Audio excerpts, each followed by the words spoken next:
Okay, I have been sent this Decca Model 50 to have a look at a spring issue. And, well, the spring is either unhooked, which is bad enough, or more likely it is simply broken. These are not the biggest springs. This is a garage motor in here, and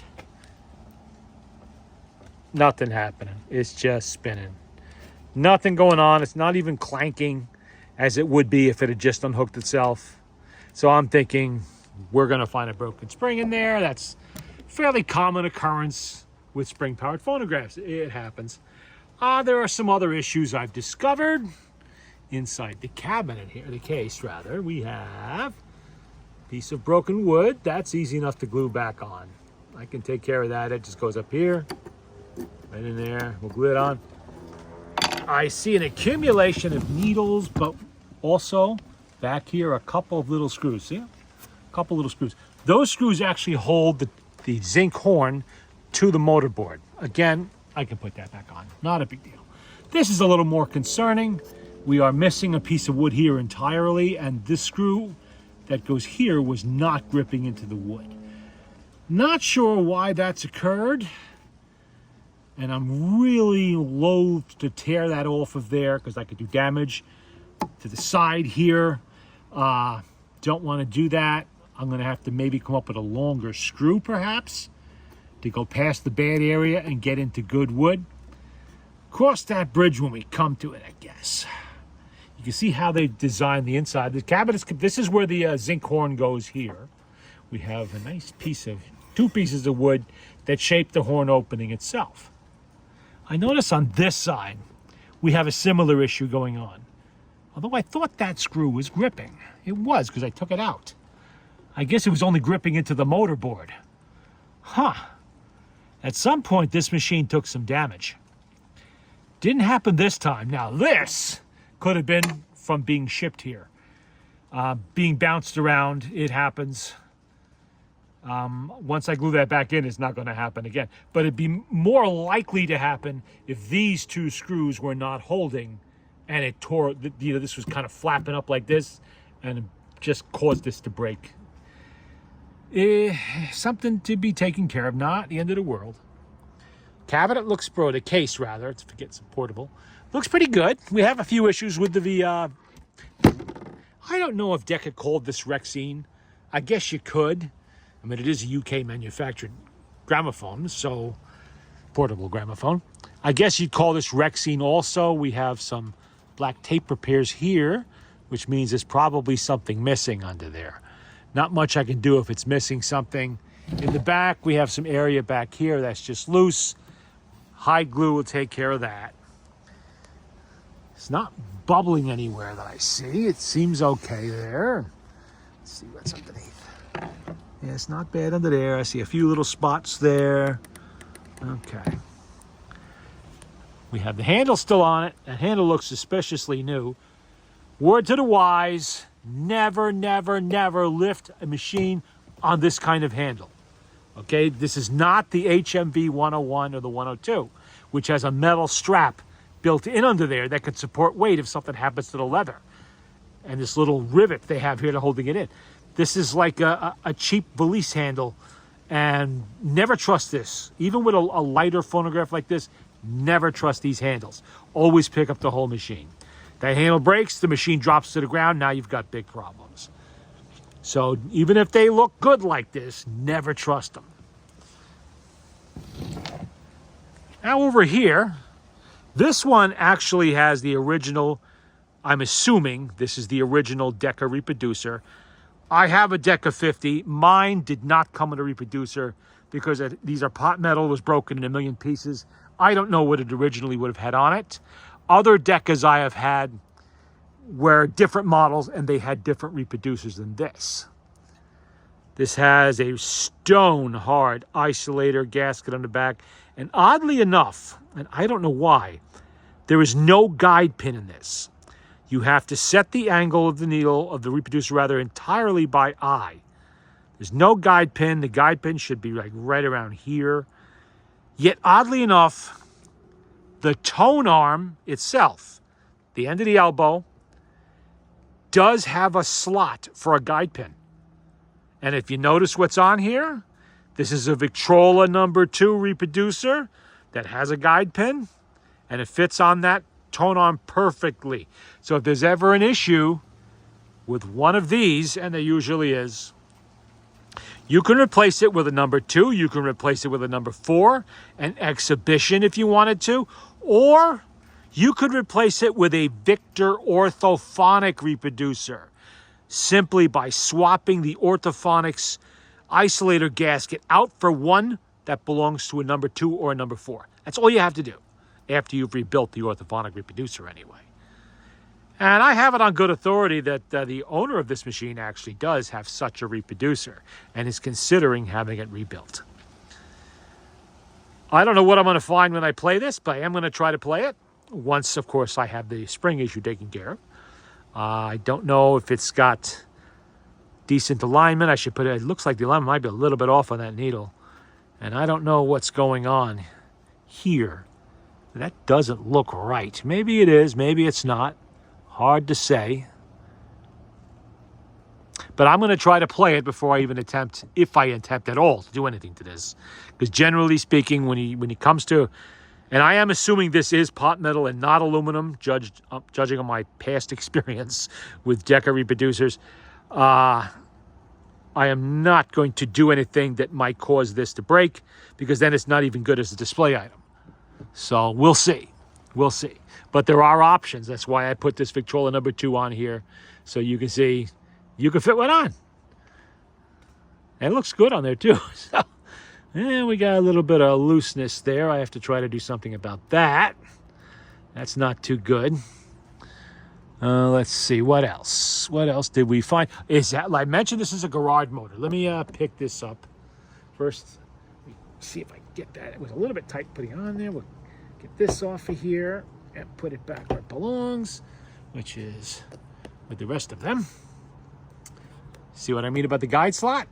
It has one. That means this was made to take a reproducer with an isolator gasket that has a guide slot in it like that, just like HMV uses. So I don't know why they put this reproducer on there that obviously never had a guide pin whatsoever. So I'm not really sure about that. That's a mystery. We gotta be careful here because the zinc horn is loose. And I don't want it to come the rest of the way out. It's being held on by the horn. Okay, this is the number 20 Garage. Really nice motors. They really are. They have this one has a single spring, typical of portables like this. It's a fairly small spring. It's like 3/4 inch thick. It's not that big at all. 9 to 12 feet long would be my guess, but I'm going to find out. I may have one in stock. If not, I will simply have to get a new one. Really nice motors, though. I like working with this. This is the same garage motor that's in the Crown outside horn phonograph I have, the one made in Singapore in the 30s. Same time period as this, I'm sure. Except that one has 2 springs. This has 1. I have a couple of Columbias that have these. I have 1 or 2 spares kicking around just because they're nice. I've bought a few here and there. I mean, look at that. The frame is all beautifully gloss black painted. We have polished steel on there, polished brass bushings. It's just really, really nice. You could put that on a shelf and just display it all by itself with nothing else, not even put a machine on it. Just display it on a shelf. But obviously that is going to be a job for another day because it is beginning to sprinkle. Rain's coming on and off. Really hasn't gotten heavy today, but it is about to start. But I wanted to take a look at this just to get an idea of what we were dealing with and to make sure nothing was really destroyed in this in transit. And a few things have been, but it's nothing that can't be fixed. So I will be fixing it. Let's get that out of the way. And the velvet. The felt over here, this is not felt, that actually is velvet. Anyway, it's in good shape. Close in color to HMV. Not quite, but close. And that's nice. The motor board, it still has its Decca 50 on there. Apparently the speed was correct because it's at 78, but you know I'm going to check that. And we have the brake. That's good. For some reason, this does have an auto brake on it. There's the arm for it, so I know it's there somewhere. Wow, that's almost touching the motorboard. We don't want that. We'll have to adjust that too. For some reason, it's not being used. And I really hate screwing with auto brakes. I will take a look at it, but if it needs parts, I don't have them. So I will adjust that arm so it's not banging into anything. And as obviously with the regular brake here, this machine can easily be used without the auto brake. I'm sure this is completely different from what HMV uses or Columbia. And actually Columbia, they once they merged with HMV, their brake became HMV's too. So there you go. And closer look at this reproducer. Actually says Decca right on it. And what's it say on the back? I can't read that. Patent numbers and British made. There's British made at the bottom, which obviously it's a UK produced gramophone. So, and let's put that back up so I can put everything away. Everything under the lid looks pretty good. There's no water decal here like HMV would have, but that's no big deal because they have that. So you know exactly what it is. Okay, I think that's about covers it. I don't see any other really major glaring issues here that I'm going to have to struggle with. So, you know, finding parts and whatnot. Under there, you can see where everything goes, and you can also see that it's loose. Yes, that's not a good thing to have. You want that tight. But that'll be fixed. I may have to send this back to the owner with some padding in here, maybe, just to support that horn a little. But I suspect if I can deal with this issue here with the missing screws, not missing, they're here, but damaged screw amounts there, I think that would stop things from flapping around, and it would survive going back a lot better. If I have to, I will remove those two pieces of wood, cut some new wood, and stick it on there. I just have to be real careful about it so nothing gets damaged if that's what I have to do. I don't want to do that, but if I have to, I definitely will, because that has to be fixed. There's just no way around it. You cannot leave it. I mean, if the machine was never leaving here, I could get away with it because all I'm doing is taking it out of the closet, putting it on the table, playing it, and put it back. It's got to be shipped all the way across the country, and it will not survive in one piece if that is not fixed. So that has to be taken care of. I like this little extra hidey hole they put there. It's a good place to keep your money. Well, no, don't keep your money there. If somebody steals the gramophone, they got your money too. They may not know it, but they got it. Don't do that. You know, don't put any diamonds and emeralds and rubies in there. Maybe stick a little note in there. I own this gramophone in 2025, and it has a new mainspring. Something like that. Okay, there you go. There's a preliminary look at the Decca Model 50 Portable. This one is different from mine. This has the square box. Mine has the rounded box. On the bottom, these corners here are rounded. It's like this, the salon model. I think that's what it was called, the Decca Salon. And it still has the same garage motor and all the rest of that, and probably had one of these for a reproducer back when it was new. Now, of course, it has an excellent Swiss reproducer on it that's never coming off that machine. So, and what do we got up here? Two little screws that hold on. Okay, that's for the record tray. All right, they're fine. Guide pins look good. They're not all tore up. That sometimes happens. Here, they're looking good there. That's all good.